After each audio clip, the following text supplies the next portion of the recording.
اللہم صلی علی سیدنا و مولانا محمد وعلی آلہ و صحبہ وبارک وسلم۔ دوستان وقار، کوئی میلاد النبی کی قدر و منزلت اس وقت تک نہیں جان سکتا جب تک وہ مولود کی قدر و منزلت نہ جان لے۔ اور مولود کون ہے؟ وہ ذات اقدس، جس کے بغیر یہ کائنات، یہ زمین، یہ آسمان، یہ ہر ذرہ بے معنی تھا۔ اگر تم نہ ہوتے تو میں یہ کائنات ہی نہ بناتا۔ یہی وہ ہستی ہے جس کی ولادت پر رب نے خود فرمایا، بے شک اللہ نے مومنوں پر احسان عظیم کیا کہ ان میں اپنا رسول بھیجا۔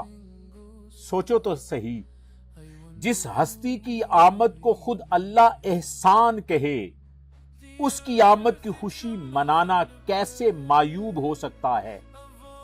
میلاد النبی منانا کوئی رسم نہیں، کوئی بدعت نہیں، یہ تو توحید کا سب سے بلند، سب سے واضح اعلان ہے۔ کیونکہ جب ہم میلاد مناتے ہیں تو دراصل ہم پکار کر یہ اعلان کرتے ہیں کہ جس کی پیدائش ہوئی وہ مخلوق ہے، اور خالق، مالک، رازق صرف اور صرف اللہ وحدہ لا شریک ہے۔ یہی تو توحید کی معراج ہے کہ محبوب ترین ہستی کی محبت میں ڈوب کر بھی ہم اس کی مخلوقیت کا اقرار کریں اور رب کی وحدانیت پر ایمان کو مضبوط اور پختہ کریں۔ تو میلاد مناؤ، کسی اگر مگر، کسی چونکہ چنانچہ کے بغیر۔ یہ کوئی فقہی مسئلہ نہیں جس پر دلیلیں تولی جائیں، یہ محبت کا عمل ہے، اور محبت دلیل نہیں مانگا کرتی، محبت دل سے پھوٹتی ہے۔ اور اگر کسی کو لفظ میلاد سے چڑ ہے تو سیرت مناؤ، نام بدل لو، عنوان بدل لو، لیکن اس آقا کا ذکر مت روکو۔ ذکر مصطفیٰ کی محفلیں سجاؤ، اپنی نسل کو اپنے کریم اور لجپال نبی سے متعارف کراؤ، وہ آقا دو جہاں علیہ الصلوۃ والسلام جن کی بدولت تمہیں اس رب واحد وحدہ لا شریک کی معرفت نصیب ہوئی، وہ آقا علیہ الصلوۃ والسلام جن کے صدقے تمہیں قرآن کریم جیسی لاریب کتاب ملی، وہ آقا علیہ الصلوۃ والسلام کہ جن کے طفیل تمہیں ایمان اور اسلام جیسی انمول دولت میسر آئی۔ یار من، ذرا سوچو، اگر وہ نہ آتے تو ہمیں توحید کی روشنی کہاں سے ملتی؟ اگر وہ نہ آتے تو کلام الہی ہم تک کیسے پہنچتا؟ اگر وہ نہ آتے تو ہدایت کا راستہ ہمیں کون دکھاتا؟ جس ہستی نے ہمیں اندھیروں سے نکال کر روشنی دی، اس کی آمد کی خوشی منانا فرض بنتا ہے، معیوب نہیں۔ جس نے ہمیں گمراہی سے نکال کر ایمان دیا، اس کے ذکر سے محفلیں سجانا سعادت ہے، بدعت نہیں۔ تو آج عہد کرو، اپنے گھروں میں، اپنی مجلسوں میں، اپنی نسلوں کے دلوں میں ذکر مصطفیٰ علیہ الصلوۃ والسلام کا چراغ روشن رکھو گے، تاکہ کل جب یہ اولاد بڑی ہو تو انہیں معلوم ہو کہ ان کا اصل سرمایہ، ان کی اصل شناخت ان کے آقا حضرت محمد مصطفیٰ علیہ الصلوۃ والسلام کی محبت ہے۔ یہی محبت، یہی معرفت، یہی وہ میراث ہے جو ہمیں آگے منتقل کرنی ہے۔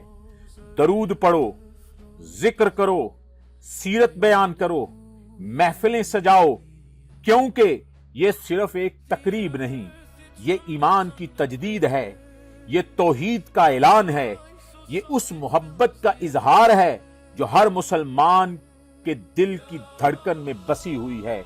سو یار من، آقا دو جہاں حضرت محمد مصطفیٰ علیہ الصلوۃ والسلام کی محبت کے چراغ اپنے دلوں میں روشن کرو۔ عشق سرکار کی ایک شمع جلالو دل میں، بعد مرنے کے لحد میں بھی اجالا ہوگا۔ اور میلاد مناتے وقت یہ بات یاد رکھیے گا کہ میلاد کا مطلب یہ نہیں کہ ہم حدود شریعت بھول جائیں.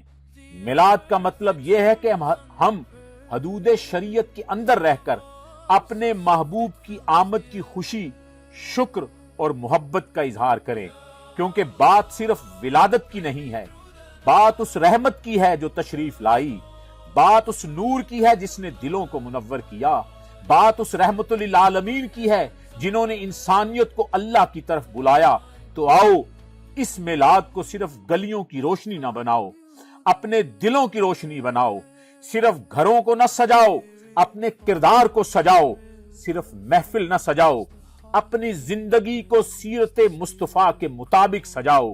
اپنی اولاد کو صرف یہ نہ بتاؤ کہ نبی علیہ الصلوۃ والسلام کب پیدا ہوئے تھے، انہیں یہ بھی بتاؤ کہ نبی علیہ الصلوۃ والسلام کیسے تھے، آپ کی رحمت کیا تھی، آپ کی محبت کیا تھی، آپ کا اخلاق کیا تھا، آپ کا عدل کیا تھا، آپ کا صبر کیا تھا، اور سب سے بڑھ کر آپ کا اپنے رب سے تعلق کیا تھا. یہی میلاد ہے. دل میں محبت مصطفیٰ، زبان پر درود و سلام، زندگی میں سیرت مصطفیٰ اور عقیدے میں توحید الہی. بس یہی پیغام ہے.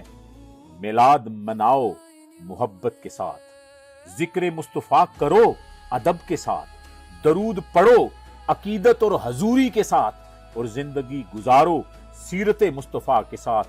کیونکہ جس دل میں مصطفیٰ کی محبت جاگ جائے وہ دل کبھی ویران نہیں رہتا. اللہم صلی علی سیدنا و مولانا محمد وعلی آلہ و صحبہ وبارک وسلم.